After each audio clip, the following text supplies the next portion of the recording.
درباره و مشاره به قیمت بونا لیره سوری و گرانبونا کلوپلان دناوا سوریه ده هر وها خرابونا روشا آبوریا ولاتیان کروش بروژه خرابتر دبه چاره نویس آبوریا سوریه و بر بکودا بچیتن من میوانه که برس خورشید علیکا آبوریناز شه کلنا آلمانیه شوه که راستم خو دید گلمه دابیتن برس خورشید وارباش تو بخیراتی جبو کردستان 24 هرچنده دوان دمین داویه دا سوریا حول اسایکنا پیوندین خود در دگل گلک ولاتان تایبت و گراوه بونا و کمکار عربی لی چاره نویسا آبوریا سوریه هن چاوا دبینن بر بکو داده چیدن بله سلاوريز لگور تخویا کرن روبرو روشا آبوری لسوری زحمت دبه خاصة ده هفته داويده بنغا نافندي لسوري دولار نرخ دولار 8200 ليره سوري كر 9900 ليره سوري وإيرو لسوكا رشي نرخ دولار لشامي جيا 11900 لحلب جيا 11405 ليره سوري ولقامش لوجي جيا 11907 ليره سوري يعني روبرو تخويا كرن انه نرخ ليره سوري هم بر دولار امريكي دات كذا بري نظام شو ريجيم شو او جوينا كومكارا عربي جي بس حتى انا تشنهدي خويا كرن بتشاوا و او سياسه الخطوه بخطوه وقت بيجن وتشاوا عرب وريجيم بهفر بردوام بكن حتى انا طبعا دور وينا سر روشا ابوري نخيايه بس براستي ريجيم برنگكي باش برس خوشید بله هن ابور ناسن پیوسته لسر نظامه لسر رژیم چه بکه جبو و چنده اگر روش چاره سرجی نبه لرژ به قیمت بونه که زیده ترا لیره سوری بگره یعنی چه پیوسته نها دوی توقیده دا لسر رژیم کو بکتن قالك تشت ريجيمي وج بنغا نافندي لسوري تخوستن ج ريجيمي انا نبس دولار امريكي بكره بس دولار ذكر نافروشه وقت دولار ذكر اوجي وقت بيجي بسوكا رشره دليزه حر ريجيم نرخ دولار بلندك سوكا رشي دولار بلنتر بالجم يعني با دولار جيا 11000 وتشكي ريجيم دوي دولار بكر وبفروشه حتى انا بس دولار ذكره هذا ريجيم يعني وقت بي احتياطي بنك المركزي احتياطي بنك نافندي الجم نماية او برا نمان هذا جي ناتج محلي اجمالي جي الجم ريجيم 6 مليار دولار داكتي بلكي كيمي 11 مليار دولار احتياطي بنك نافندي جي 20 مليار دولار از دبي بلكي يكجار نما يجبر ولو بنك نافندي نكار رو كيبليزه ده استقرار سعر الصرف وريجيم جي هذا انتاج نمائي يعني حمت السكنيه لسوري وتصدير جي بقلكي بزحمتي دبا وايت شتا بصدرين جي ريجيم جيت خوازه وقت بصدرينه دبي او بريجر بين بيجم ريجيمي وريجيم جي بنرخا بالجور بنغا نافندي بدي نرسو كارش جبرولو قالك بازرگان نما تخوازن لسوكي تشتا بصدرين جبر ريجيم نرخي ويتشتي ارزان دوانا الجور بنغا نافندي وانتاجي سكنيه ريجيم بس جيت يخوستن انه انا تشتا وقت بيجي استيراد بك وقت بنغا نافندي دولار الجم تنا زحمت براستي بنك عربه بنغا نافندي دور كبليز دوي مرحله روشا سياسي آلوزي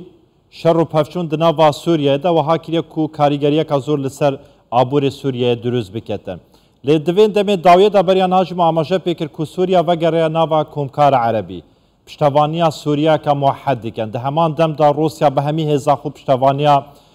سوریه دیکن ها هولن آسایی کرنا پیوندیان هنه دنابرا سوریه و ترکیه یعنی اف آلی کمکار عربیه روسیه اولاتن دنه نکارن حول بدن کو روشا آبوریا سوریه هنکی جگیر بکن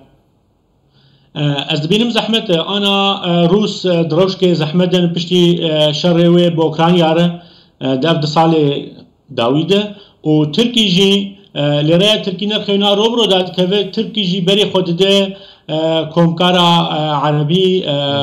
وقت بیجه او کار پراش خورج وابستینه و روسي روسا زحمته بخدا كتيه وايران يجي بري وقت بيجي زيدي 30 مليار دولار بريونا للرجيمه يعني اف دوست رجيمه جي نگیا حد کی نما کارن علی کاریا وینا بکن اجازت کن دوست وینا تشتاجت کرن مثلا مطار شامي ويجيب كرن وميناي لازقيه طرطوس ويجيب ستيلن وقال لك فوسفاتي مثلا ايراني شخوردبن يعني روسيا وتركي وايراني دستي خداني سر قال لك تشتا خاصه عليه اوبوزيسيوني تركي دستي خداني سر وعليه عليه الجم ريجيم يجي وقت بايران وروسيا دست خداني سر وشعبي وعليه دست خداني سر روجافاجي براستي ماشي كخورشيد اما شكر تقولتكو روسيا وفقرا سوريا بناوا كونكار عربي نكاره باندوريا كوها دروز بكت كو روشا سوريا يا ابوري باش بكتهن وكا ابوري ناسك پیشبینیا چجور ابوريه که بو سوريا دكن هنگ دوي باوري دانا كليره سوريا بگه چند له هم بر دلار امريكي حتى چقاس بسر كيفا دسبيك اصالي دولار امريكي شغله 6500 ليره سوري بو يعني دحفت ما هذا تقريبا امكارن بيجن زيدي 5000 ليره سوري اجنرخي وقت دولار بلند هو يعني تاخو ياكرن ودولار هره 14000 راجي و 15000 راجي وسكن جيرتنا حتى چاره سريك سياسي جروسا سوري قشيرتنا بلغور خوياي انه ابوريا سوري بلا ولايه لهنك لاليه ريبريا خسره هنك لاليه اوبوزيوني ايد الجم ريجيمي وريجيم جي دوی هاویده نکارتش که خاصا دما داویده اگر دمن دهاتی دا که خورشید وقت تو پیش بینی دکه وقت آبوری ناسک یعنی داکتنا لیره سوری لهمبر دلاری بگه وی آستی يعني روش ويتشاب روشا ولاتيان كلو بلاند نافا سوريا يعني خلق وبكار با جانا خود يعني درباس بك وخلق كارمن درباس كن بس قلكي بزحمتي ايرو كارمن دك الجم ريجيمي وقت ب نرخي دستينه 13 دولار امريكيه